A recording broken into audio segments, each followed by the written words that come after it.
صدر Donald Trump شروع ہی سے ایران کے امریکہ سمیت 6 بڑی عالمی طاقتوں کے ساتھ ہونے والے جوہری معاہدے کے سخت ناقد تھے۔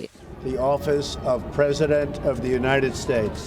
8 مئی 2018 کو انہوں نے امریکہ کو باقاعدہ اس معاہدے سے الگ کرنے کا اعلان کر دیا۔ I am announcing today that we cannot and will not make this certification.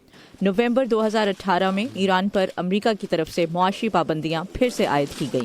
ان پابندیوں کا مقصد ایران کو خطے میں اپنی پالیسیز میں تبدیلی لانے پر مجبور کرنا تھا۔ We cannot allow the world's leading sponsor of terrorism to possess the planet's most dangerous weapons. In policies میں ایران کا مبینہ طور پر خطے کے عسکریت پسند گروپس کو سپورٹ دینا اور بیلسٹک میزائلز کی پیداوار شامل تھی۔ تاہم یورپی یونین سمیت کئی امریکی اتحادیوں نے ان پابندیوں کی مزاحمت کی۔ ٹرمپ انتظامیہ کی جانب سے بیان دیا گیا کہ ایران کے ساتھ کاروبار کرنے والے ممالک پر بھی پابندیاں لگا دی جائیں گی۔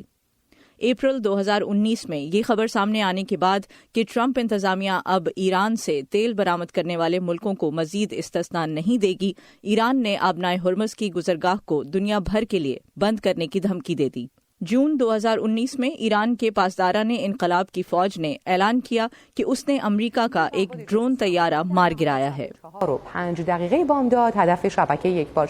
ستمبر 2019 میں سعودی عرب کی تیل کی تنصیبات پر ہونے والے حملے کے لیے امریکہ نے ایران کو ذمہ دار ٹھہرایا۔ ایران نے نومبر 2019 میں یورینیم کی افزودگی میں اضافہ کر دیا۔